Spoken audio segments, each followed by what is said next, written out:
Welcome to We Built This Brand. I'm your host, Chris Hill, and today on the podcast, we've got Kelly Fletcher. Kelly, I've known for a long time, and this conversation was just fantastic. We kind of go all over the place. We talk about mental health, we talk about being a parent and running a business and the adventure that is, and we talk about how she built Fletcher Marketing and PR into the business it is today.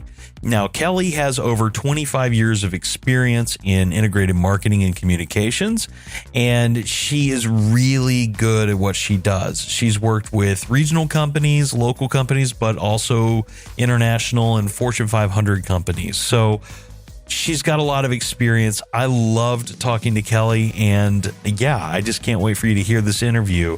And I, by the way, do mean hear this interview. Unfortunately, due to some technical difficulties and maybe me forgetting my cameras at home, I don't know, we ended up not having cameras for this shoot. So you are going to have to listen to this one. If you're watching on YouTube, feel free to just, listen and go about your day, do other things. You may be doing that anyway if you're watching this. But yeah, just know it's audio only. Of course, the podcast experience is always there and available for you. And if you're listening to this as a podcast, you won't hear a difference in anything that's said. So hope you enjoy it. I really enjoyed this conversation. And without further ado, let's get into it.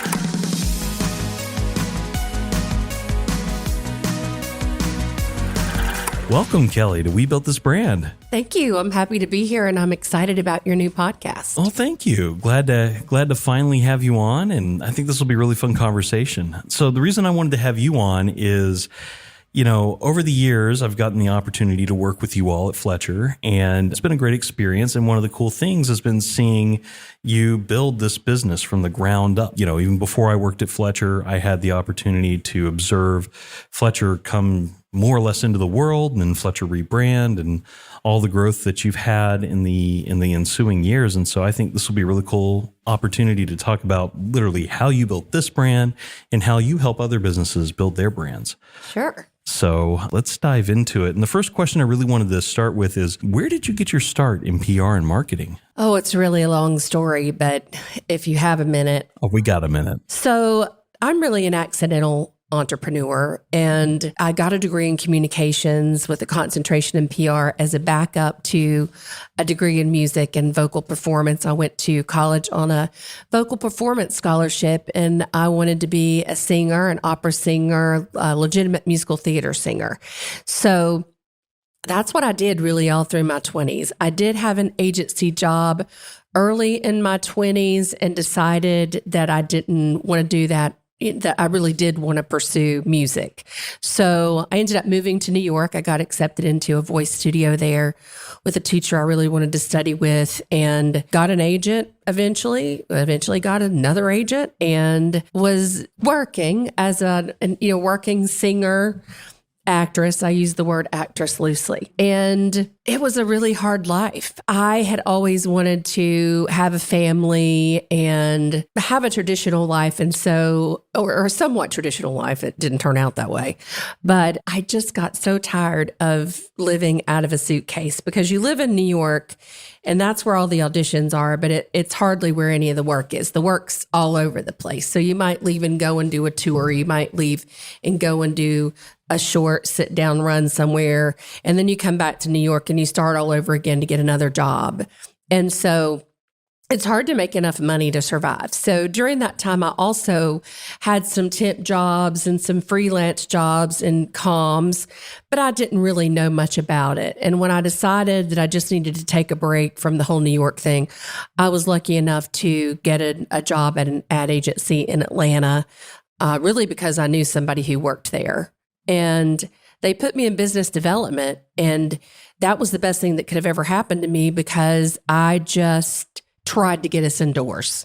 I didn't even really know exactly what we were going to sell when we got in there, but my job was to just try to open doors and get us through doors. And then over time, after observing what everybody else did and what we could bring to the table, I got good at talking about it. And after, working, seeing the work that we were doing with clients and being involved, especially in the startup and the handing off of it, I got to be pretty knowledgeable and learned the most important skill that you have to have as an entrepreneur, which is you got to be able to sell something.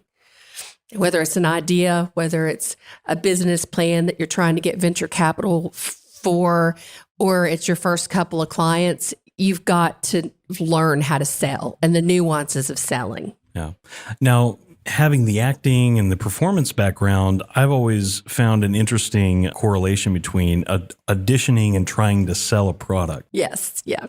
So I always joke around and say that being in the performing arts gave me a really tough backbone and prepared me really well for being an entrepreneur and being able to sell. Because when you go into an audition and you're a singer, your body is the instrument. It's not like you're picking up an instrument or you're going to sit down at a keyboard. You are the instrument.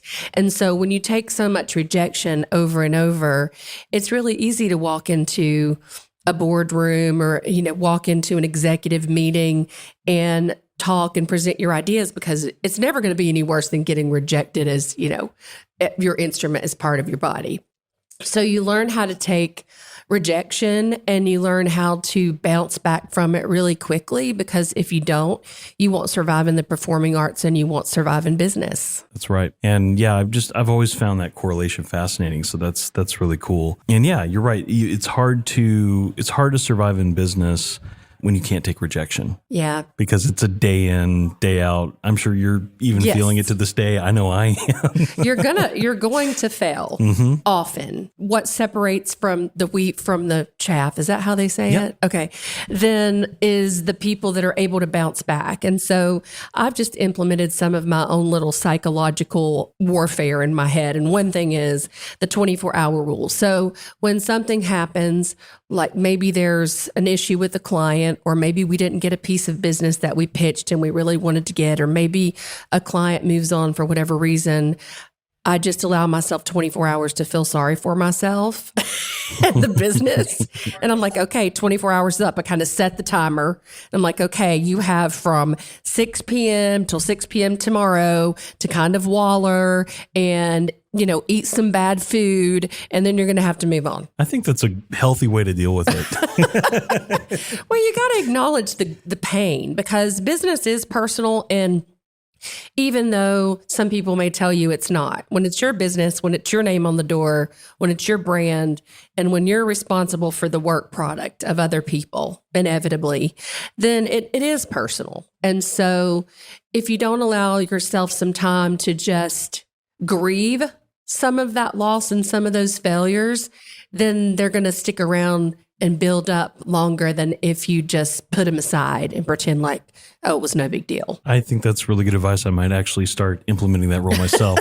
I feel like I already kind of do it a little bit, but not on that scale. So I like it. It works in your personal life too. Whenever you're just something crappy happened, or you didn't like the way a conversation went, or you don't like the way something's going, and you just say, okay, let me just dwell on this for 24 hours and then come up with a plan for how I'm going to move on from it and leave it behind. Yeah. I deal with some anxiety. So sometimes I find myself getting in these mental anxiety loops over things. Oh gosh, I've struggled with panic attacks. I don't so much anymore, but I've definitely been through periods in my life where I struggled with panic, and it's usually related to when I don't feel in control of something.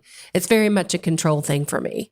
So I've gone through stages in my business where I suffered panic attacks, and then I went through another stage where my son, I only have one son, and he was going off to college and he was moving to London, and I started having panic attacks again. So I went to, and I think a lot of business people do, and a lot of entrepreneurs. Actually, I'm going to digress and tell you a story about a friend of mine in Florida, Dave King. So he was an entrepreneur. He sold his business in Atlanta. He moved to the beach. And one night he thought he was having a heart attack and dying. His wife's an ophthalmologist. She's driving him to the ER, but in this part of Florida, it's quite a haul to get to Panama City to the ER. And he literally was passing out, and she pulls into a fire department, and the firemen, the fire rescue people come out or whatever, and they just said, just breathe out as hard as you can, expel oxygen. And he did. And then he was okay. And the guy says, I see this a lot with you entrepreneurs that retire and come down here to Florida, and your body doesn't know how to physically relax, and it puts you in a panic because you're so accustomed to being in fight or flight mode that you start having panic attacks, and then you think it's a heart attack. And if you've never had one, when you have one, it is the scariest thing. And I think of a lot of us entrepreneurs, because we are high achievers, and we're all a little bit of control freak, or we wouldn't be doing what we're doing.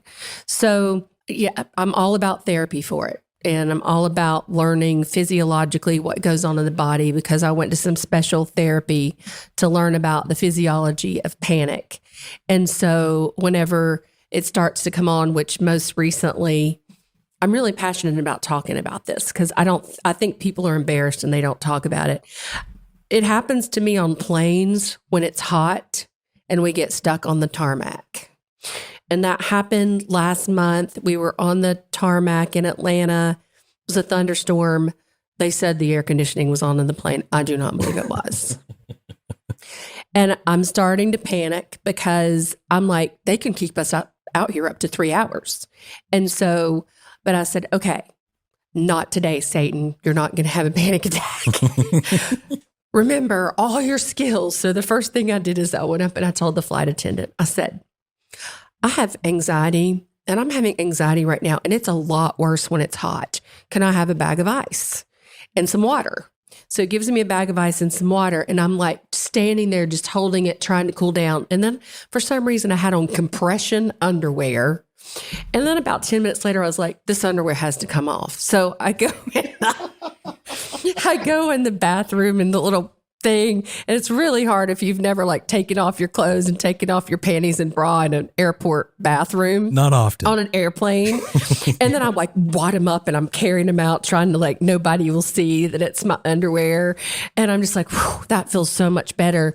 And then I just started writing in my journal, because if I write and I stay cool and I breathe, and I was so proud of myself, because I used to carry around a prescription, and if I started feeling like I was having a panic attack, that was my crutch. And I decided I'm not going to do that anymore. So,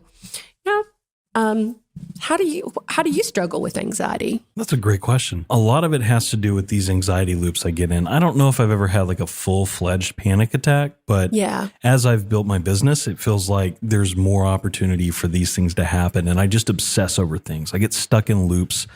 And my brain just gets to a place where it's like, okay, I'm worried about this too much. I need to put it aside, and I just don't think I can. The one thing that has helped me in the past few years has actually been CBD. Mm-hmm. CBD or any strain in between has really helped me. And I'm not advocating for anything illegal here. I want to be very clear on that. But I have used full spectrum CBD and stuff like that. And I remember the first time I was trying to do a vape pen. I've stopped for reasons just mainly because and I wasn't doing it that much, but I ended up getting walking pneumonia a year or two ago. Oh, wow. And scared me to death. And I was like, I don't know that this was the cause, but I don't want to take a risk. Don't want to mess up your lungs. Yeah, stop with the vaping, but I'll still occasionally smoke or things like that. But, just mostly for fun. But yeah. But when it comes to this, I took a hit on it, and I just, the loop I was in got cut short. It just stopped. And that's when I realized this is something chemical in my brain. Right. So when I was able to recognize that, I found that exercise really helps. Good sleep, of course, really helps. And I'm really bad about that. That's, part of being an entrepreneur too, is how much sleep will you ever get? But yes, I'm already a night owl to begin with, and running a business just helps exacerbate that. Yeah. And then I'll take CBD at night when I need to, if I'm feeling like I'm in a loop. And generally that's enough to help. I mean, if it's really bad, I might just be on edge. And, there've been some times, especially with the economy being the way it is right now over the past year, where it's been like, oh gosh, I'm really worried about the business or really worried about this thing or that thing. And yeah, that's where I tend to struggle with it the most, or that's how I tend to deal and cope. And of course, I have personal faith and things like that. So prayer and things like that help as well. Exactly. Meditation, all those things. Yeah. Well, meditation is actually a really good one. Two things that I've learned that may help you and may help some of the listeners out there, whether you're an entrepreneur or not, we have just so many pressures in modern day life. One of the things that I learned in anxiety therapy is anxiety can't manifest when your body's in motion. So I've been in hotels in the middle of the night and I would go get on the treadmill. Or sometimes I go out and I'll walk around my neighborhood if I wake up with anxiety. The other thing I learned is if I will run or walk a mile, if possible, just a mile before I get on a plane, there's something about whatever the release is that helps keep you calm. And then secondly, I went through the Stephen Covey 7 Habits of Highly Effective People training back in the day. And I don't remember much about it, but I remember one thing, and that is, the teacher drew this circle up on the board and he drew a little tiny circle in the middle of it. And he goes, okay, this outer part of this big circle is your circle of influence. And this little tiny part in the middle is your circle of control. So you need to live in your circle of influence because there's only, you're not going to be able to control very much of outcomes. You can do all the things that influence the outcome, but sometimes you can do all the right things and you still don't get the outcome you want. So if you live in that little bubble of control, you're going to not be very successful at anything in life. So I started thinking about, okay, I'm going to live in the circle of influence more. That's smart. I like that. That's awesome. All these little tricks I've taught myself to manipulate my mindset. Well, you have to do something to keep yourself sane and, keep the business moving forward and, keep life on track. Yeah. The one thing that keeps me sane is being grateful for not driving into an office to work for somebody else. I remind myself of that a lot when I think I got more anxiety when I had that tight business situation recently. I got more anxiety out of thinking about having to go to work for someone else than anything else going on. Right. Right.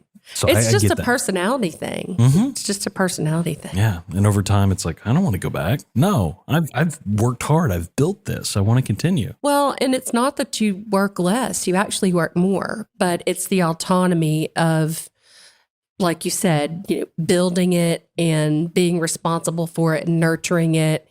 And then getting the rewards from, not always financial rewards. That can ebb and flow, but the reward of seeing your clients have success and run successful campaigns and impacting positive outcomes for clients. And then it's really been rewarding on the employee side to help mentor and coach up, the future generation of communicators and marketers. Mm-hmm. Yeah. And just people. And on that note, just kind of getting back on track, Atlanta. Yes. Let's take it back to Atlanta.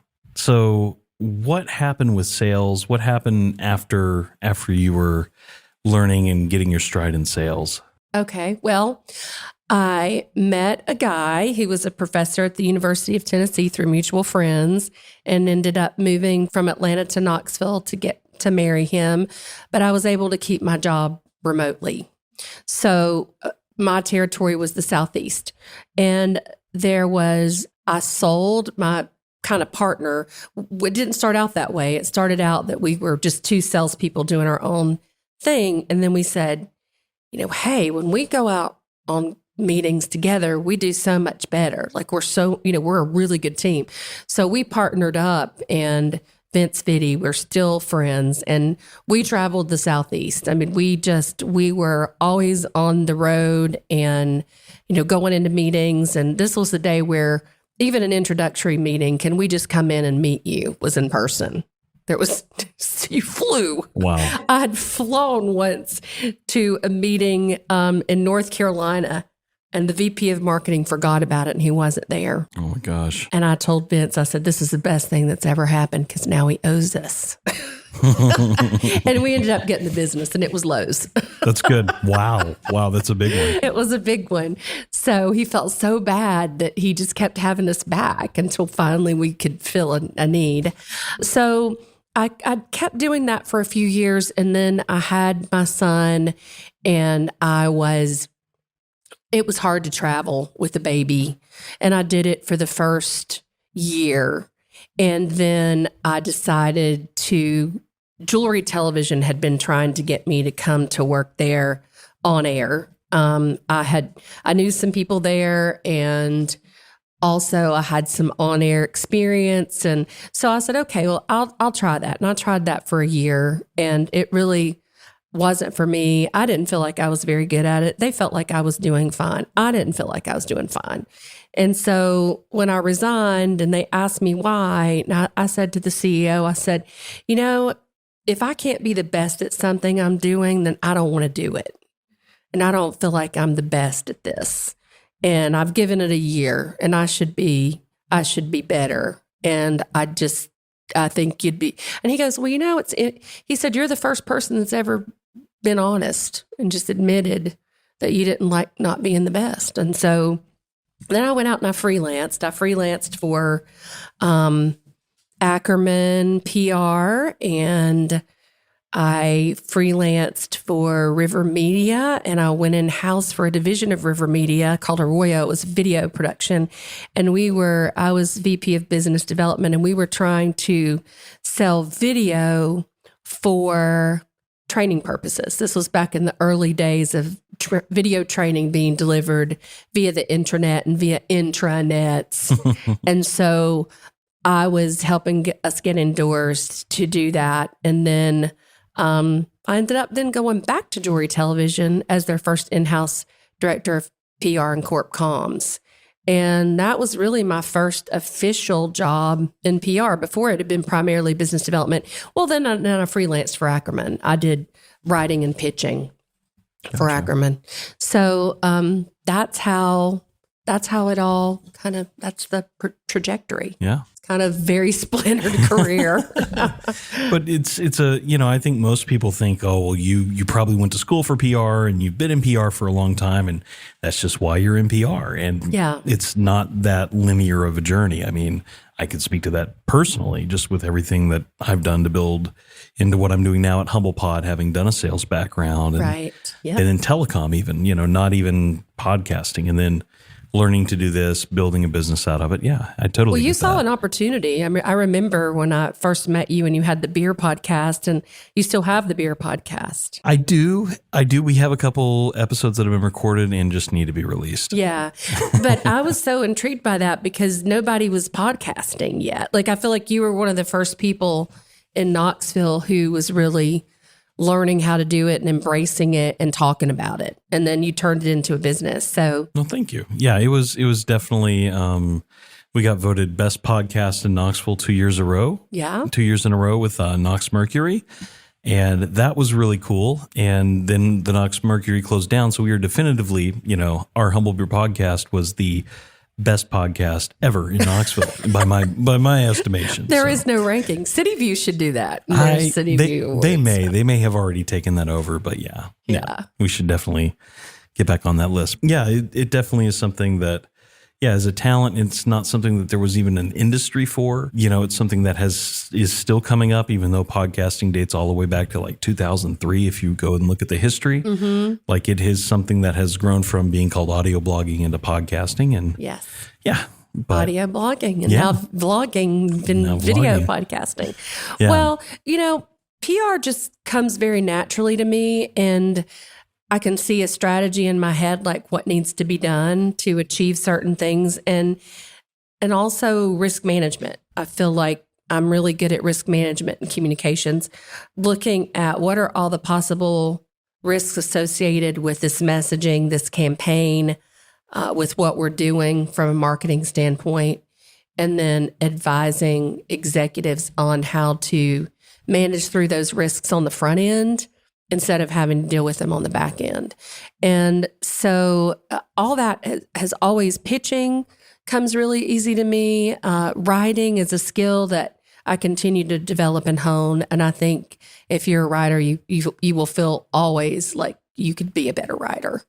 But it's business comes not so naturally. It took me about probably after about the first 5 years of being in business, I remember sitting downtown Markfield from the Knoxville Chamber and just saying, okay, like I'm at this point, I don't really know what to do next.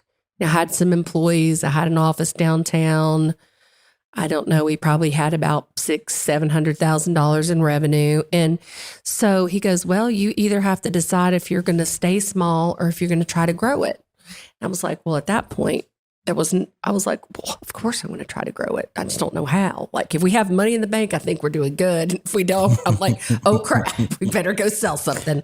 And so he suggested that I get a business coach. And so I joined Kevin Craig-Brink with Estrada Strategies, which is he's no longer coaching, but he still coaches a few of us that won't let him go.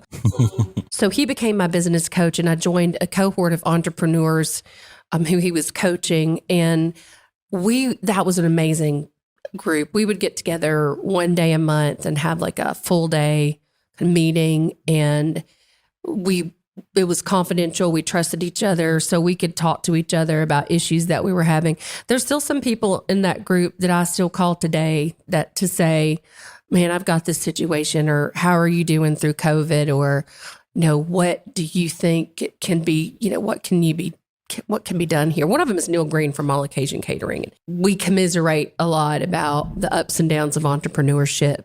And those relationships that I built through the coaching cohort were really invaluable. That's really cool. It's good to have mentors and guidance as you go along the journey, because founding the business on your own, like, you're a solopreneur. Who else do you have to lean on? Where else do you get insight and guidance? That's right. And so I call that my street MBA, because we had a training program that broke business down into 6 core areas. And then under each of those 6, there was a whole subset of subcategories under processes, finance, HR, getting your business house in order. Right. To where you could actually say, I have a business. Yes, we have all of these core functions. We are buttoned up in all of these ways.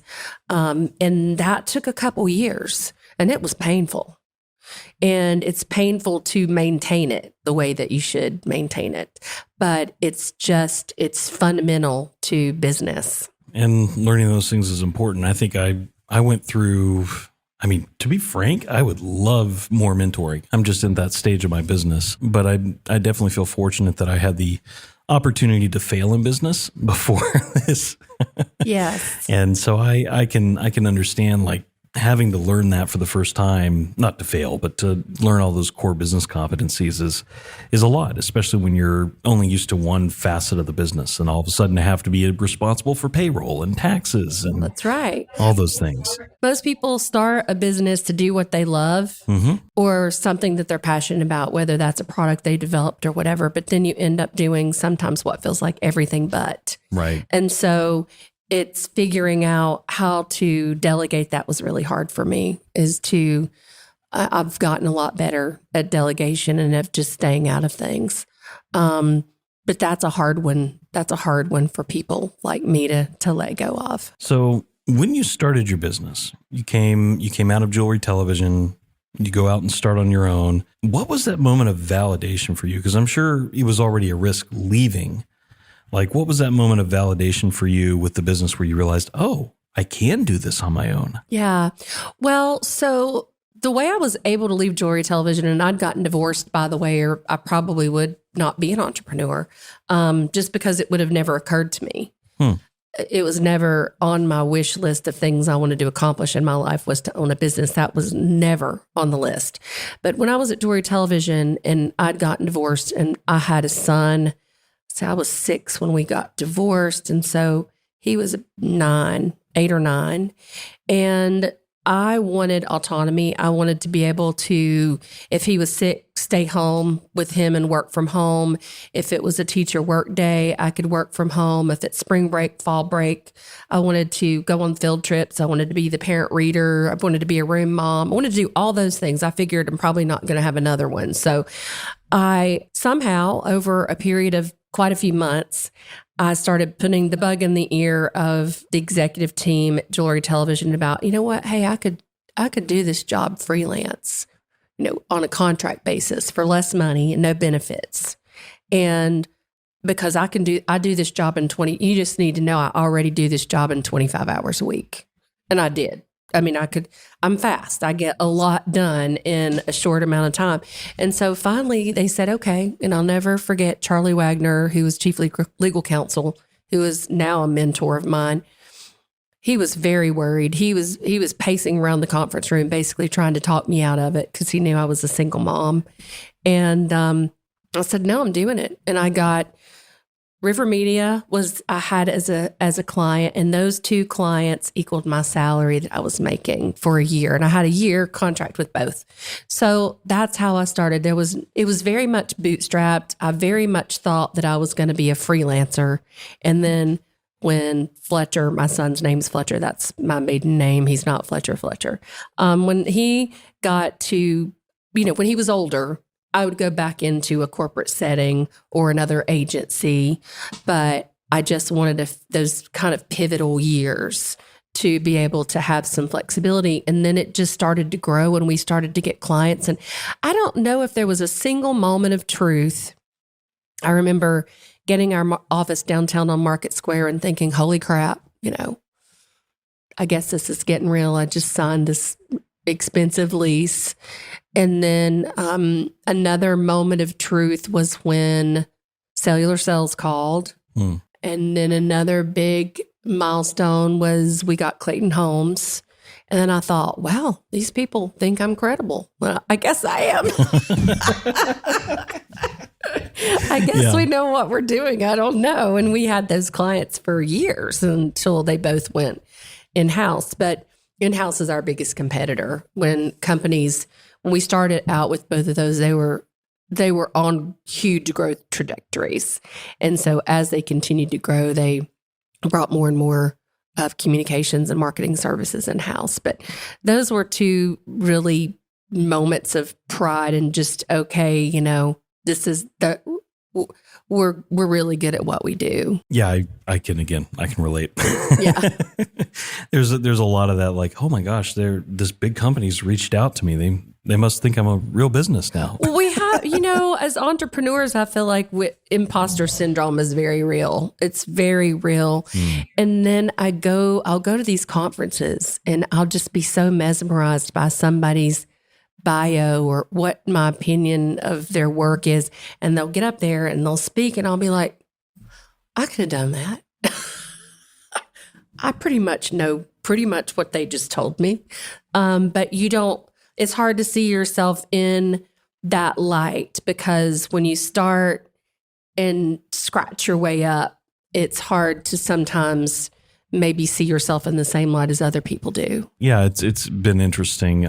I can imagine how that perception, you're building a brand. You're building your own brand and people are starting to recognize you for what you've done in your past, in your career. And sometimes as an individual, it's hard to, reconcile that, if that makes sense. Like, yeah. Oh, this thing. It's hard to separate your business brand from your personal brand and identity. Yeah. Yeah.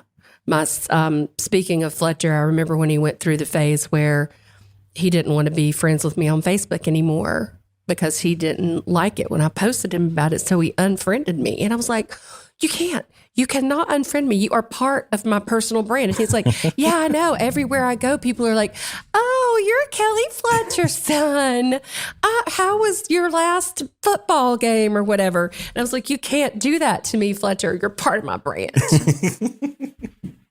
That is something, again, like I feel like I'm saying this a lot, but I can definitely relate to that. I think my dad, Alan Hill. Yeah. And I am Alan Hill's son to almost everybody starting out. So Yeah, Fletcher, I feel for you. If you listen to this, I feel for you, buddy. I totally understand that. Well, that's great. What keeps your agency moving forward? Well, we're always trying to look forward in what's coming our way. What new technologies are coming our way? What is going on in the media landscape that's constantly changing? How can we adapt to it?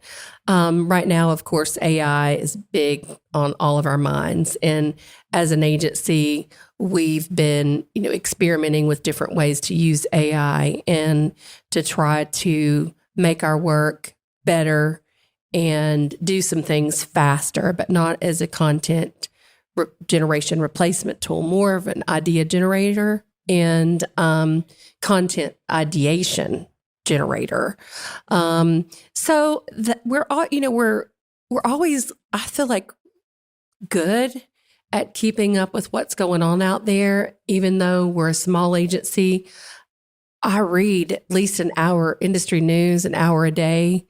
And try to, this first thing I do when I wake up, which is probably very unhealthy. I should probably do something like exercise or eat breakfast or pray. But no, I read industry news for an hour. And then I pray, Lord, help me get through this day. I was about to say, you'll want to pray after.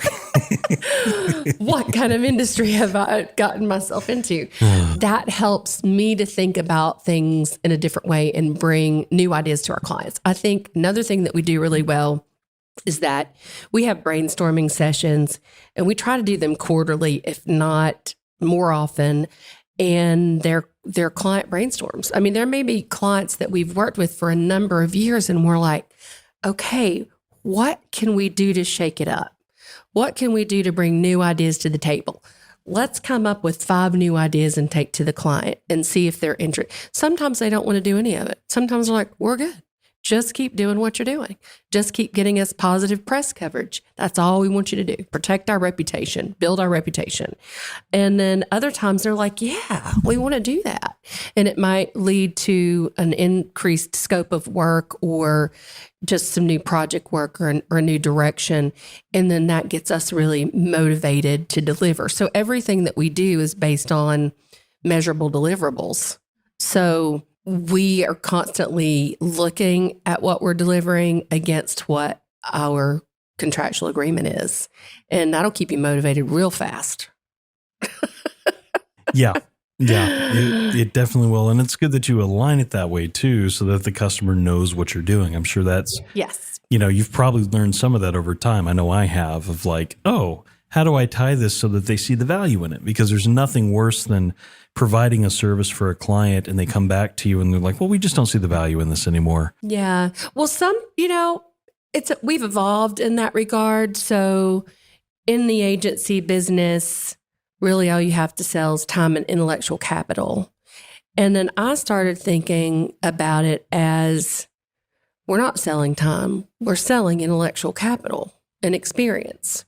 And if it takes me 5 hours to do something or 1 hour to do something, it has the same value depending on what the business outcome is. So we changed our model to be more of a outcomes-based fee structure. So instead of saying, oh, we think it'll take us 40 hours a month to do X, Y, Z, and here's all the tactics, and here's what we project the deliverables to be, we say, it's going to cost this much, and this is what we're going to deliver. And if we don't deliver it, then we'll keep working until we get it for you.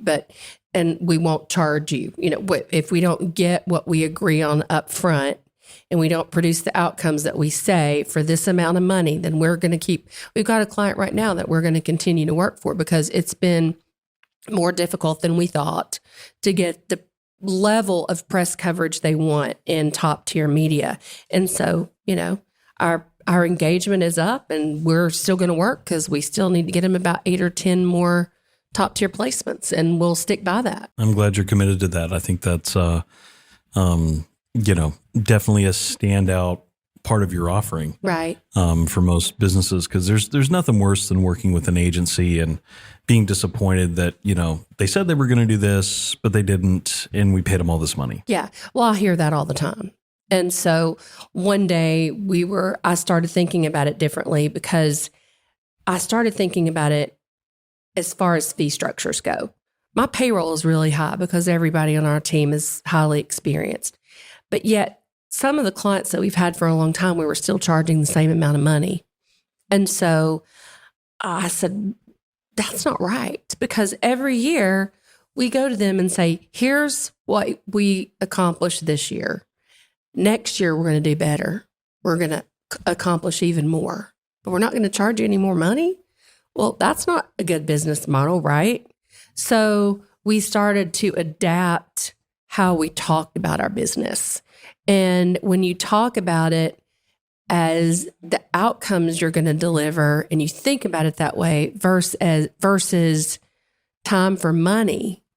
When you talk about time for money, that's commoditization of a service.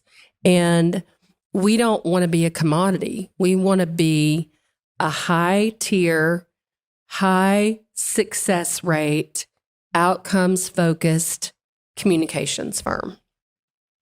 And to do that, we had to change the way we think about it. It's very, very interesting. Tying it to that and the way you're talking about rates and everything, and just, I think that's the right way to go about it. I mean, the business I'm in, like, again, very similar. Like, we don't tell you how many hours it takes to do the work. Right. It's not because we're, doing it in a minute and sending it over. We do a lot of time, but there's that value in what we provide that goes above just, how much time we spend on one piece of the production. We have management, we have all these other people. Right. So I totally can understand. And it took me 25 years and a lot of experience to get as knowledgeable and quick as I am. So right. It may take me 2 hours to do something that used to take me 5. Mm-hmm. Should I not get paid for the value of that? Yeah. Because only my experience and the level of work I've put in over the years allows me to deliver faster and better results. Well, as we look at the industry as a whole, PR industry, one thing that's top of mind for me right now is I'll get these random emails from time to time with people promising me like media placement. Mm-hmm. Is that real? Are those scams? I've been seeing those Facebook ads. Yeah. I tend to think, so, we talked about, we'll tell you, we'll get you a certain amount of coverage, mm-hmm. but our contract is very specific to what media outlets are going to be in that coverage.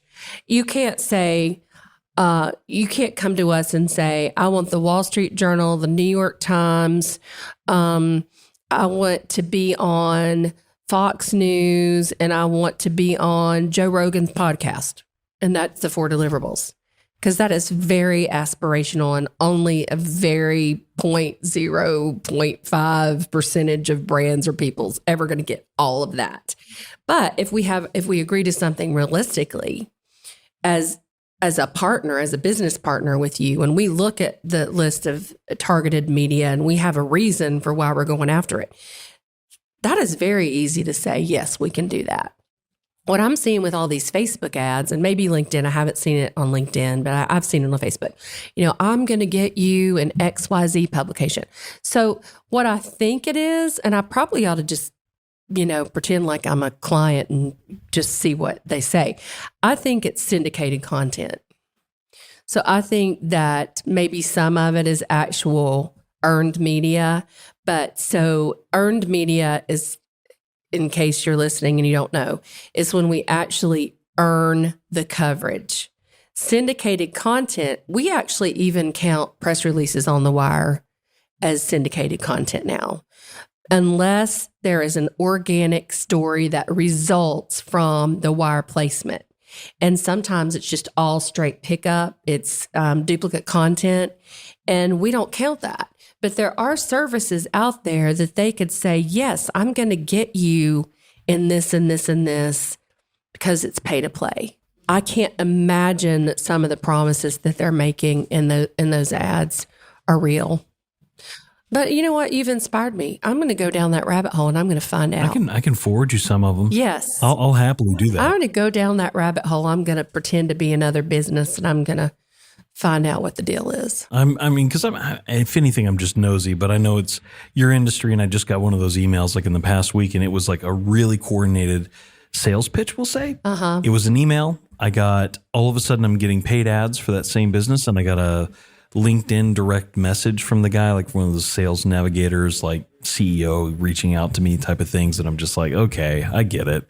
This is the new pitch, and you're probably spending a lot of money on this, but it was just wild. And that type of thing, like in the PR industry, I feel like, how do you know how to navigate like who's good, who's not, and what they're going to get you? Because every industry is a little different in terms of like how to find an agency. But, as a small entrepreneur who might be coming up in the world with a big podcast that wants to get out there, like how do I find somebody who's a good PR agency for me? Obviously, I would work with you.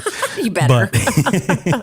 But like for those listening who who are just in the throes of like, how do I find good PR? What should they look for? Well, you need to be very skeptical. You need to look for agencies that have been around for a while, that have a solid client list with some recognizable brands on it, and you need to check their references. I'm shocked at how many pitches where I'll say, would you like me to send you some references? And they'll be like, yeah, that's a good idea. And I'm like, I would never hire an agency without references. So, or, a firsthand recommendation from a colleague or something. So, and you just have to know the right questions to ask too. So maybe that's a blog I should write, or a podcast that I should do. Oh, I think so. About, what questions to ask before hiring, whether it's just an individual publicist or somebody to help you with individual publicity, your personal brand, or maybe you're an author, or like you said, a personality, or a business. And sometimes we're just not a good fit. Like I don't like to work with authors. It's not what we do. There are companies that's all they do is promote authors. There's some things like that I'm just like, I don't work with realtors.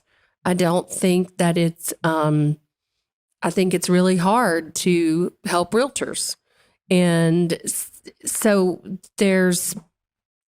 you just be wary of somebody who's going to take anything on. Be wary of a Facebook ad of a business that you don't know anything about. Of course. Yeah. I mean, I could run some ads and say, I've gotten placements in all those places too, because we have. But I can't tell you what your odds are without even knowing what your business is. You might have a crappy business or a crappy product, and there's no way that you can promise somebody that in an ad without talking to them and really digging into their business to find out how publicity worthy it actually is. Felt like a very shotgun approach when they reached out, and I was like, well, they're going to get some very unsophisticated people to take that bait and switch. That's what I'm concerned about and why I'm asking. So yeah. That's awesome. Thank you, Kelly. You're welcome. So what does get a couple more questions here. And the first one is, what does the future of Fletcher Marketing and PR look like? That's a really good question. The immediate future looks like narrowing our service offerings.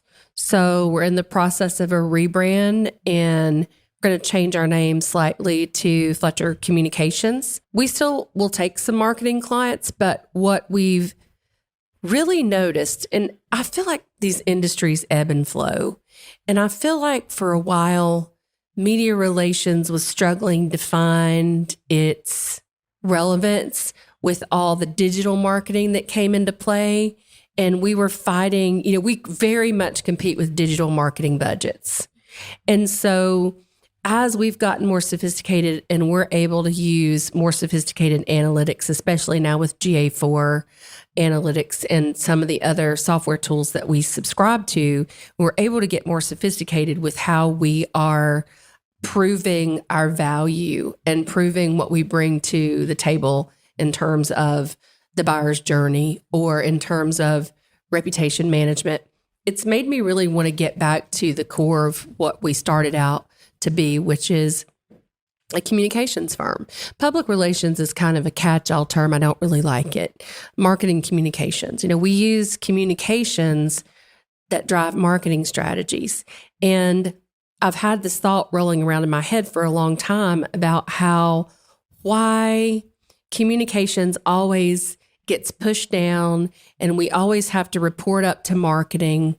And I think it should be the other way around, because communications and the message and the essence of the brand, what you communicate, should drive marketing strategy.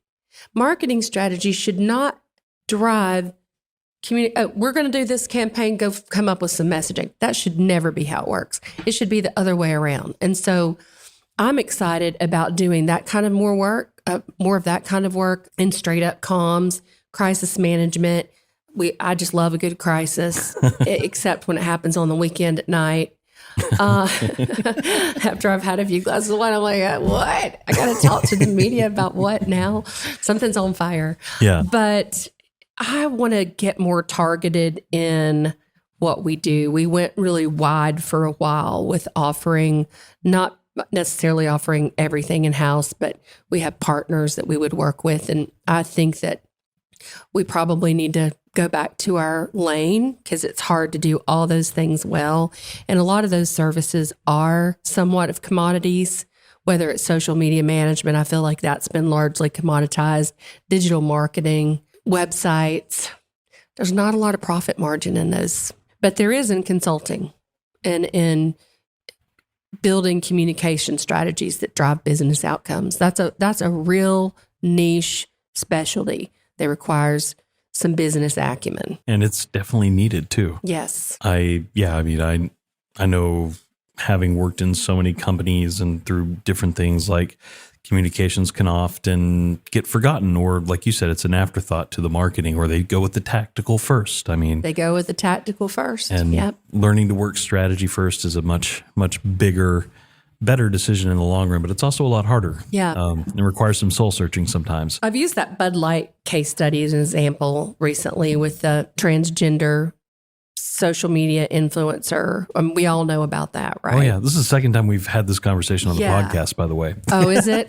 So everything I've read, and I've tried to read as much as I could about it, I don't see anything about comms being involved in that decision making or that thought process or the messaging. And it was straight up a marketing tactic. And I wonder if comms even knew it was going to come down and happen. And so they could say, okay, well, that's fine. We want to do that. But have we weighed out the pros and cons? And have we managed the risk? So if there does happen to be a boycott of our product, are we ready to handle that? If there does happen to be, protests in the street and people are like shooting their cans of Bud Light or whatever, what are we going to do about that? Because I don't think anybody thought through that very well. And as in communications, that's our job, to keep that crap from happening. So I don't know. I just was like, wow, I just get the comms people in the room. People, I'm telling you, attorneys, get the comms people in the room. I agree. And I think in that specific instance, they managed to hurt both parties. Like the people that were offended, of course, were hurt and upset. And then the transgender community, the larger LGBT community, was upset by it as well, because they abandoned the person at the center of it all. And that was wouldn't even talk to him again. Yeah. They just like washed their hands of it and like nothing to do with it. I did read somewhere where they fired some marketing executives. 2 people got fired. And I think, again, like in the history of dumb decisions, like that was probably one of the... That one may go down in history, and that's going to be in the marketing textbooks. I think so. I think in and of itself, the idea of inclusivity is important. Now, but you have to consider who your customer is. Maybe they have research to say that they have a large transgender customer base. Maybe they have that. And if they have that research and the numbers are enough to support going out on a limb in a very controversial, heated topic area right now, it's very heated right now. Yes. A lot of that was just timing. Sometimes you have to ask yourself, is the timing right for this? You got to have your fingers on the pulse, so to speak. And when you've got what I'll call stochastic terrorism, if you don't know what that is, go look it up. But it's basically where someone rants and raves about something until someone acts in violence as a result of it. Yeah. I think it's a really dangerous time for at-risk communities to be, put out on the front lines like that. So, yes. Yeah. I do too. I think it is dangerous.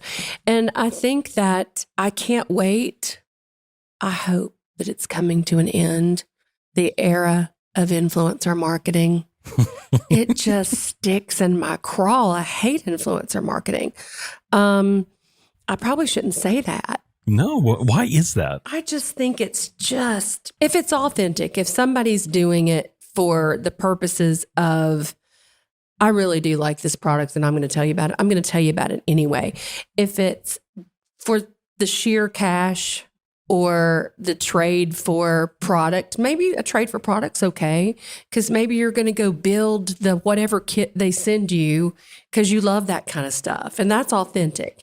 But paying somebody $100,000 for a post because it's a Kardashian or whoever, that is just not authentic marketing. And I think that I'd like to predict, and I hope I'm right, that authenticity is going to start mattering more in marketing, because I feel like since this whole era of social media and TikTok and Instagram, that it's become more and more superficial.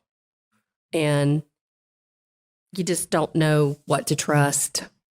And that's something that we talk a lot about, is building trust in the brands that we represent, because trust is hard won these days. It is. Podcasting is still one of those places where you get a lot of listener conversion based on what the host says. Mm-hmm. I've seen as high as like 65% of people who listen to podcasts say they've bought something because they've listened to a podcast host say it. And I have.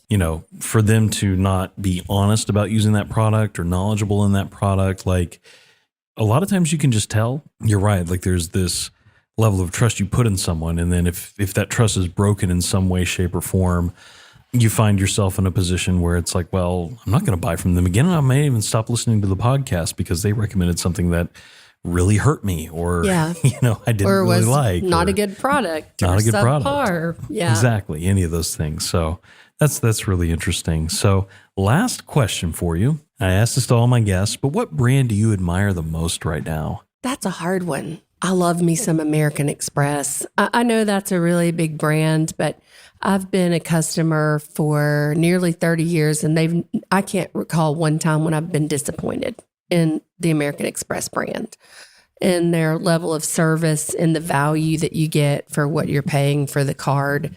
I really like that as a big brand. A small indie brand that I have a lot of respect for that I'm following is a supplement that I use called Dose. It's a dietary supplement in a liquid form, and it's got like turmeric and ginger and I can't remember what all in it.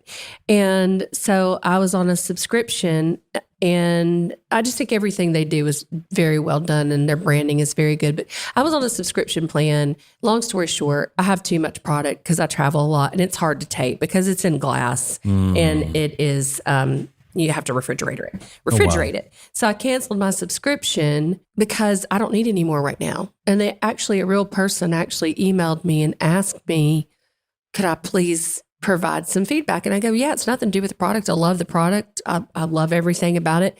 I've just got too much product right now because I travel and it's hard to travel with. So those kinds of small interactions are what create raving fans. Calling somebody by their name on a call when you're on a call with them or in a meeting, just those little things are what bring a brand full circle for me. It's not always the actual product. It's always the service. I wholeheartedly agree there. I mean, I think true fans are definitely become ones when they get identified. We see that all the time in podcasting and stuff. When you identify someone on your show and say, hey, thank you for listening, they're like, hey, I was mentioned on the show. Yeah. This is a real thing. I need to share this with my friends now. And Fletcher Crest, thank you for listening. That's Maybe right. he'll actually listen to something that I do for a change. Maybe he will. Now that you mentioned him. You can tell him we talked about him in a good way. But yeah, that'll be awesome. But that's really cool. And yeah, I definitely understand that. So it's awesome. Well, thank you for having me on. I think this is a great podcast idea. And I love the play on how I built this brand versus just how I built this. And I know it's going to be wildly successful. And I hope to be back on when I have more success stories to tell. Yeah. Well, I mean, you've got plenty. You've got many, many years under your belt doing this, and I can't wait to see what's next for Fletcher. So, Kelly, thank you so much for coming on. Last question. How can people get in touch with you if they want to reach out? Where can people find you? So, shameless plug for my podcast, which you produce, Humboldt Pod produces. It's not always you, but one of your team members. My podcast is Ms. Interpreted, MS Interpreted. Public Relations Demystified, Ms. Interpreted, Public Relations Demystified. You could just look up Ms. Interpreted. I love all the puns in there. Yes, it's everywhere you get your podcasts, and would love for you to subscribe. And if you have any content ideas, send them to me. You can follow me on LinkedIn under Kelly Fletcher. My email address is kfletcher@fletchermarketingpr.com. Happy to take emails. Love to meet people. Happy to take a Zoom coffee or something from time to time if you're an entrepreneur who just wants to chat. Awesome. Well, Kelly, thank you so much. It's been a pleasure. It's a pleasure. All right. See you soon. All right.